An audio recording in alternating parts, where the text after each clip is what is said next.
Pablo Andres for 4.99. Thank you very much for the super chat. He says, "Great refutation of atheologica. What are your thoughts on Francesca Stavrakopoulou's work?" All right, let's see it. And also, it's pronounced Stavrokopoulou. Okay. Now that would be difficult to pronounce if you didn't know how to do it. Which you didn't. Stavrokopoulou is wow. She's fringe. Okay, she's out there. You know, she thinks that, for example, redemption of the firstborn in the Torah is child sacrifice. So this is inaccurate. She does not think that redemption is about child sacrifice. The redemption is a later attempt to overturn the command to sacrifice the firstborn, which is found in Exodus 22:28. And Ezekiel also suggests that that is about child sacrifice. And that is not fringe in any way, shape, or form. That is the academic consensus. And here are some books that you can check out about that.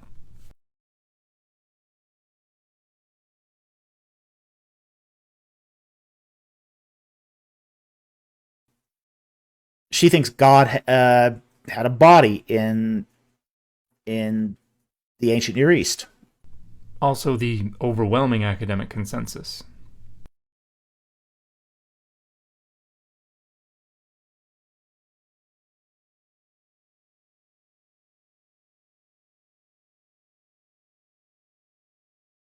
Okay, well, you know, I can see where she could get that idea, but it's still kind of odd.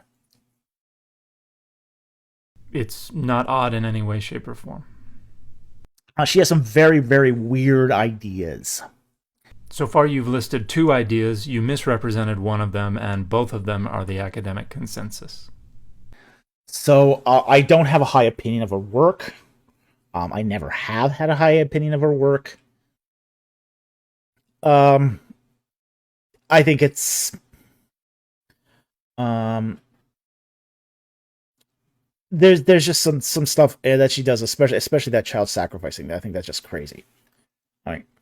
And the whole purpose of the redemption fee is so you don't sacrifice your kids. So the idea that it means really sacrifice is sort of flipping the meaning of the text on its head. No, you just misunderstand the scholarship because you are not a specialist in the Hebrew Bible. So I don't care for her work. I don't care for her work in the slightest. But I also think she's kind of a waste of time too. She's window dressing. She's theological window dressing. She's basically attractive. And that's why she's always featured on, say, BBC shows. It's because she's one of the few theologians that doesn't look like an old gray man who's dusty around the ears. You know, that's going to get you an audience. And, you know,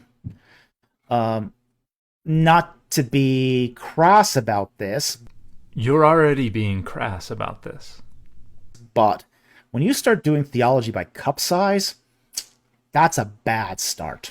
Mispronouncing her name was a bad start.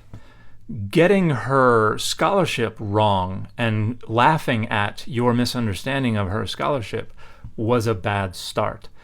Wildly misunderstanding the academic consensuses within the field of Hebrew Bible was a bad start. Saying that she's doing theology by cup size is abhorrent and misogynistic. And this is absolutely pathetic.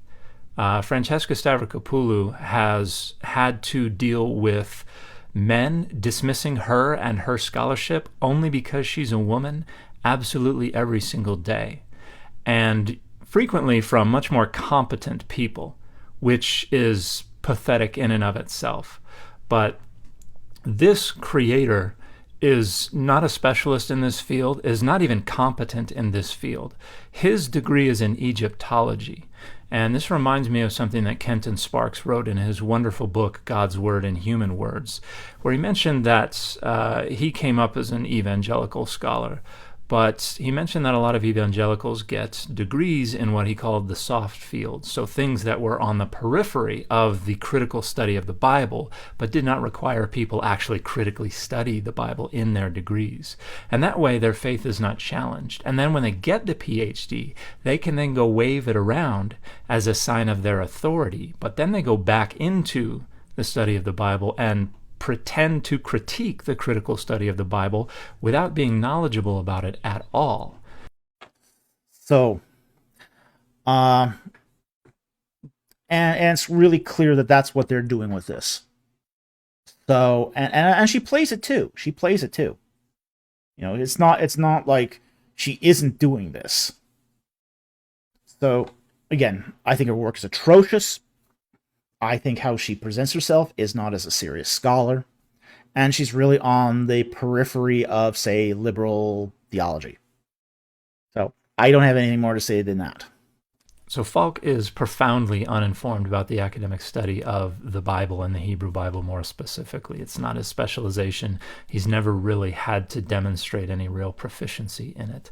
But he's performing for an audience that's even less informed than he. And so he does not have to demonstrate proficiency. He just has to make his audience feel validated in their dogmatism, and having a PhD in any field that is even tangentially related to this is authority enough for him to be able to make pronouncements that make them feel validated in that dogmatism. And here he reveals his rank and pathetic misogyny too.